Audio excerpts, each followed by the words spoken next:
box လေးလေအဲ့လိုဘယ်လိုလဲဆိုတော့ပြမှာဖြစ်တယ်။ဒီဆုံးဒီလိုလေးပေါ့နော်။ဒီခါဒီအောက်မှာကျန်တဲ့ဟာလေးကိုညက်ချပါလူလေးဆိုရယ်အောက်ကဟာလေးညက်လိုက်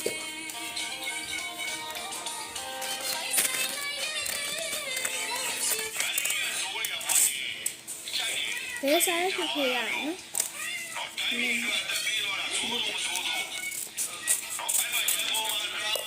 ကဲအဲ့လိုလေးညက်ပြီးပြီဆိုရင်ပေါ့နော်ကွာဘယ်လိုလဲဘယ် size ကိုလေဖြစ်ဖြစ်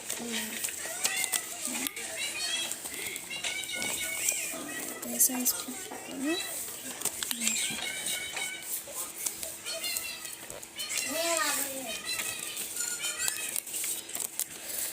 အဲ့လိုလေးအဲ့လိုလေးဒီဘယ် size ဖြစ်ဖြစ်လို့ line လေးရှိတဲ့ဟာလေးကို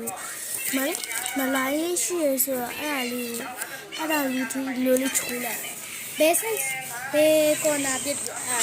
ချိုးလိုက်နော်နောက်ကစမနော်နော်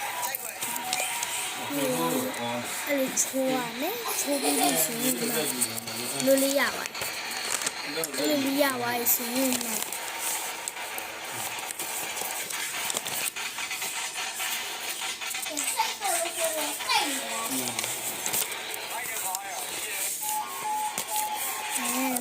မလိုင်းလေးဒီတလိုင်းကျော်ဒီလိုက်လေဒီကြားကိုဘယ် site ဖြစ်လိုက်ပြီးတော့ဟွာလိုက်ပြီးတော့နော်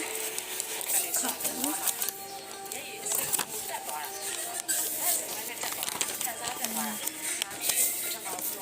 အဲ့လိုရပါဆိုရင်မှာထဲဒိုင်းမွန်လေးနဲ့ပေါ့နော်မှာ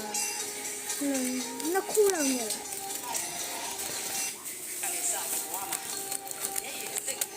ကိုဆိုင်ရောပဲမှာနှစ်ခုလောက်နဲ့လိုက်ပါနော်စကွဲလေးဟုတ်လားကိုလိုခုနလေးလိုလေးတိလေးခောက်ထားလေး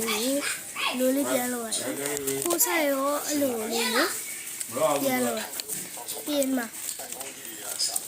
ပြင်လေလိုလေးပေါ့နော်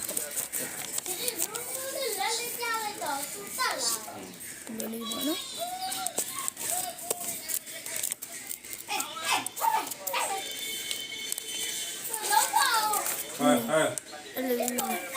လိုလေးတစ်ဖက် side ကိုလိုလေးခောက်ထားမှာအောက်ဆုံး side ကိုရုံးမှာခောက်လိုက်